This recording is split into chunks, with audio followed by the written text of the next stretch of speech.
What you really have to do when you start exploring psychedelics is to try and figure out, what's the center of the mandala? What are people talking about? What is it when you arrive on the money?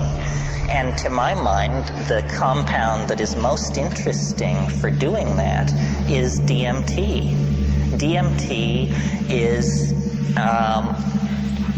the most interesting in some ways of the psychedelics because more issues are raised by it than any other. Such issues as, I'll just run over some of them so you get a feeling for it. DMT is the strongest hallucinogen there is. If it's possible to get more loaded than that, I don't want to know about it. And I say so when I'm there. I say, my God, if you can get more loaded than this, keep it away from me. So that's it. It's the strongest. It's also the shortest acting. DMT, when smoked, in most people is return you to normal in under 10 minutes. Under 10 minutes. Now, this is interesting because people who think there's nothing to this, who should actually invest the 10 minutes to find out what's, a 10-minute DMT trip is worth 20 years of academic pharmacology, art history, psychology, and all this other malarkey. Because then you just say, okay, I got it. Another very interesting thing about DMT is it occurs naturally in the human brain. Well, now what's going on here? He's saying the strongest drug, the fastest drug, is the most natural drug. It means that, you don't have to sail off into 3-hydroxy-4-pyridal N-methyl marubishtik or something like that to get into the exotic realms. No, a human metabolite, which takes only 10 minutes to undergo its entire exfoliation and quenching, is the strongest of all. Well, then what is it? What does strong mean? What is a strong psychedelic?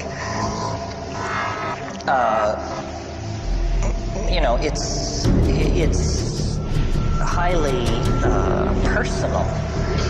Every psychedelic trip is. But what happens on DMT for a large number of people, we don't have any statistics, but it is a completely confounding experience.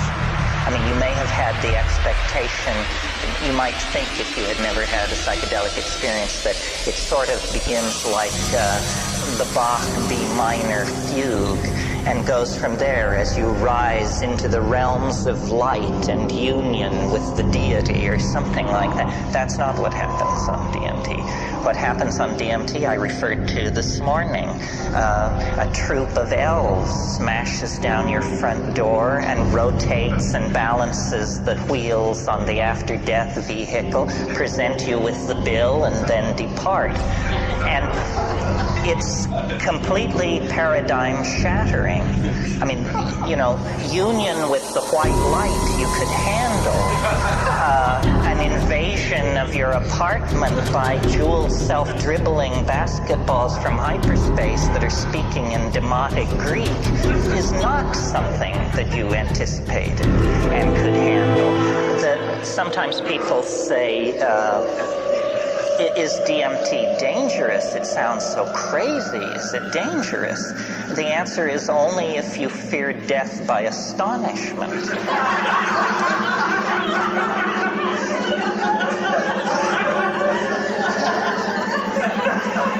Remember how you laughed when this possibility was raised, and a moment will come that will wipe the smile right off your face.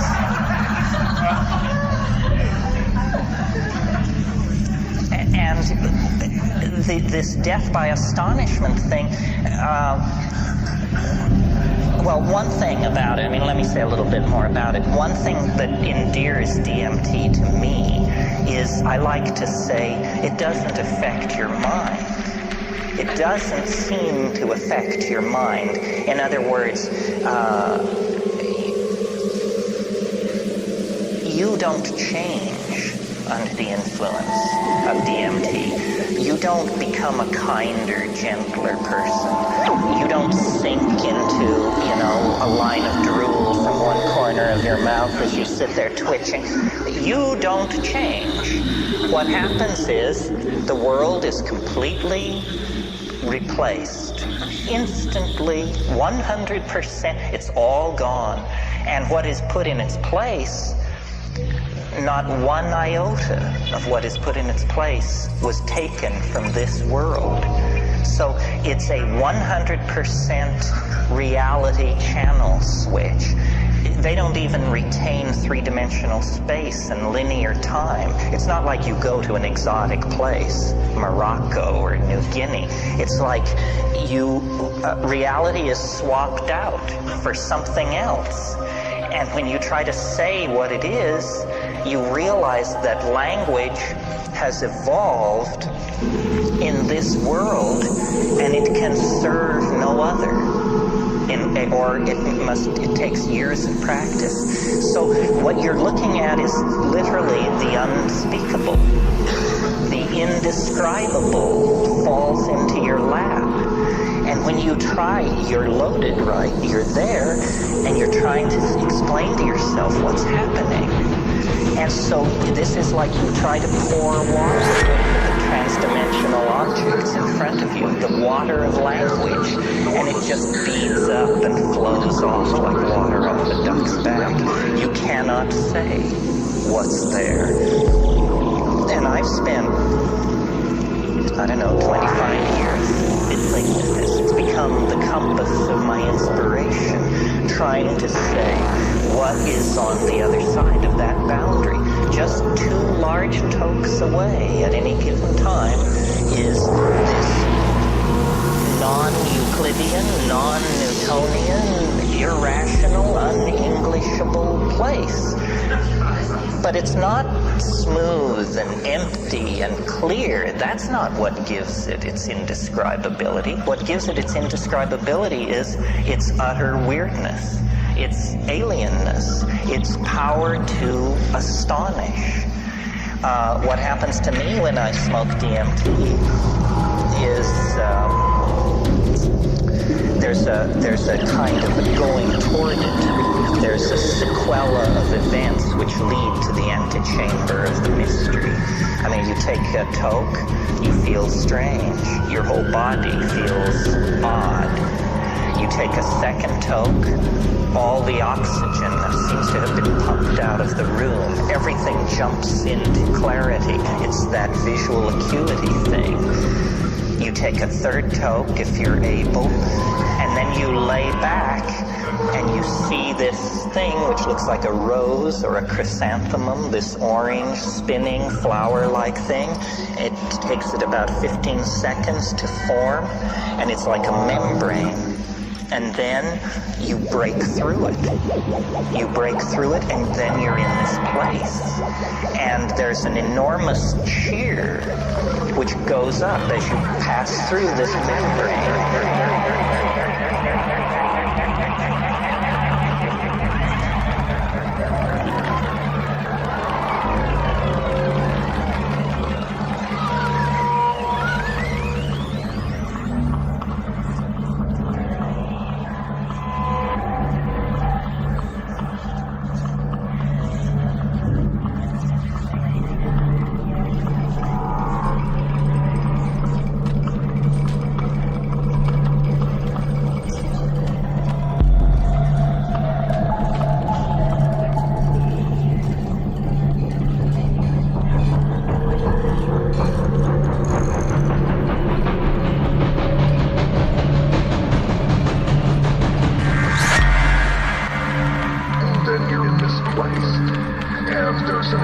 purposeless shear, which goes on as you pass through the membrane.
Shadows here are muted, and there's a lot of transitional zones from one color to another and so forth. This isn't like that. This is crystalline, clear, solid. You can see the light reflected in the depths of these objects, and everything is very brightly colored, and everything is moving very, very rapidly.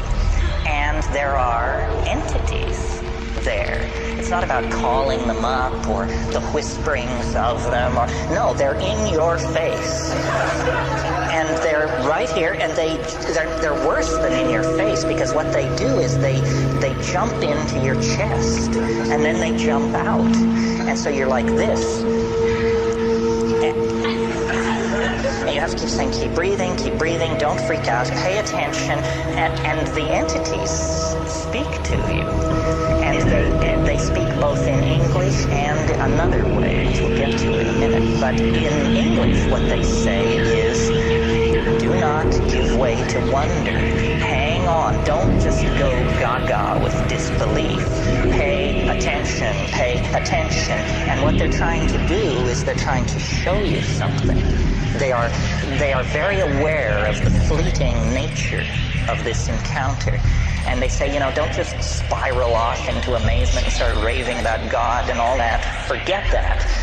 Pay attention to what we're doing. And then what they're doing is they're dancing around, they're jumping around, they're emerging explicitly out of the background, bounding toward you, jumping into your chest, bounding away, and they make offerings. And they love you. That's the other thing. They say this. They say, we love you. You come so rarely. And, here you are. Welcome, welcome. And then they make these offerings. And the offerings are objects of some sort. And now remember, you are not changed. You're exactly the person you were a few minutes before. So you're not exalted or depressed. You're just trying to make sense of this.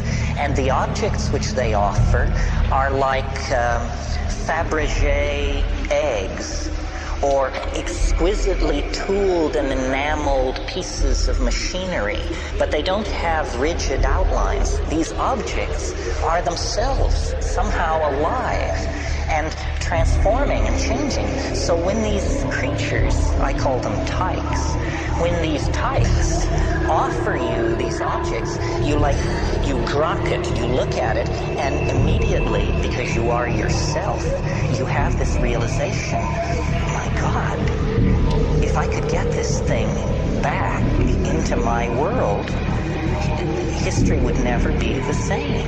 A single one of these objects is somehow, you can tell by looking at it, this would confound my world beyond hope of recovery.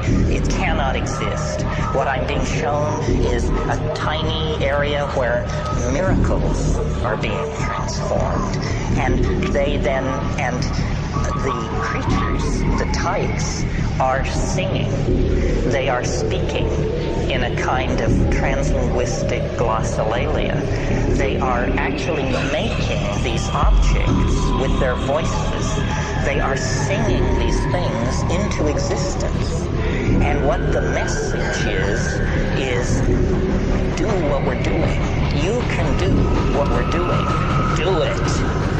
And they get quite pushy about this. They say, damn it, do it. And you're saying, but, they're saying, no, do it now, do it. They say, I can't handle this, and then this kind of reaction goes on for a while. Well, then I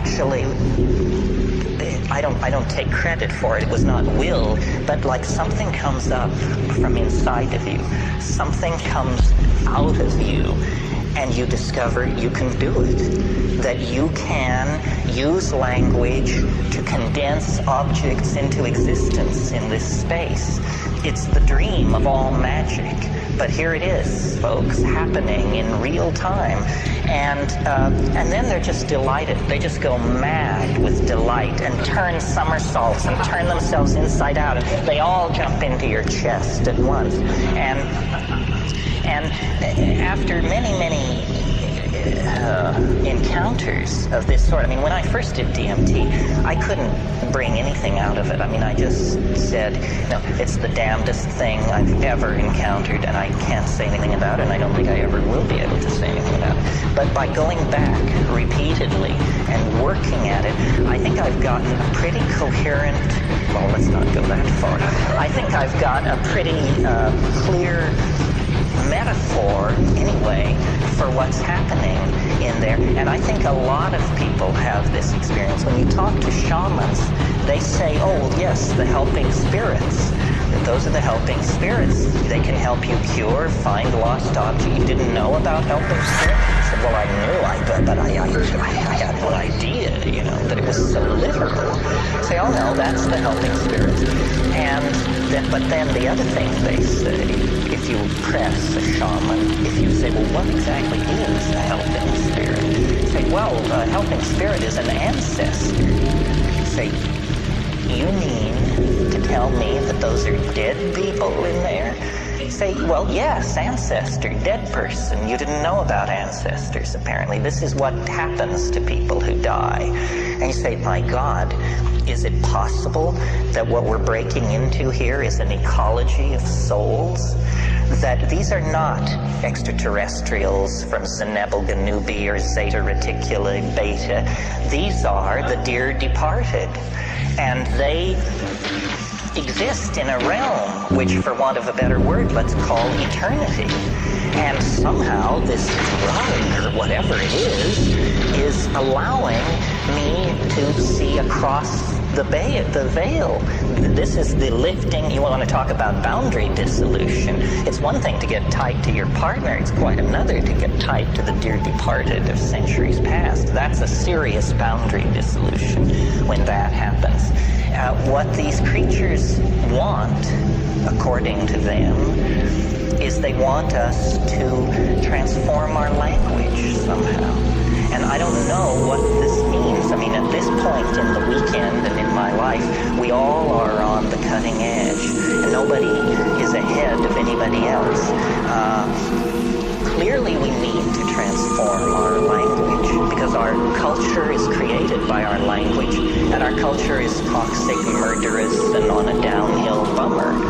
Somehow we need to transform our language, but is this what they mean? That we're supposed to condense machines out of the air in front of us? How does this relate to the persistent idea promulgated by Robert Graves and other people that there is a primal language of poetry? That poetry as we know it is a pale, pale thing, and that at some time in the human past, people were in command of languages which literally compel belief. They compel belief because they don't make an appeal through argument or metaphor. They compel belief because they're able to present themselves as imagery. You know, William Blake said, if the truth can be told so as to be understood, it will be believed. And so these things and it's very confusing because you wonder, you say, well, have people been doing this for thousands of years? And if so, have they always encountered this tremendous urgency on the other side? If people have been doing it for thousands of years, why is there this urgency on the part of these entities? And who exactly and what exactly are they? It appalls me, you can probably tell, that I have to talk about this because this is not my bailiwick. I mean, I'm a rationalist who's just had a very weird set of experiences, but I am a rationalist. I mean, I have no patience with channeling, you know, the lords of the many rays, the divas, and, you know, there's this whole thing going around about disincarnate intelligence, and it's mostly under the control of fairly, shall we say, non-rigorous thinkers. But I like to think that I am a rigorous thinker, and yet here I am telling you that, you know, elf legions await in hyperspace, one toke away. The difference between my rap and, you know, the Findhorn folks or somebody like that is that we have an operational method for testing my assertion. We can all smoke DMT, or you can make it your business to now find out about this and see for yourself. And not everybody agrees with me. I mean, some people say there wasn't anything like that. But some people agree, and I think if you get 2 out of 10 agreeing with a rap like this, then you better pay attention.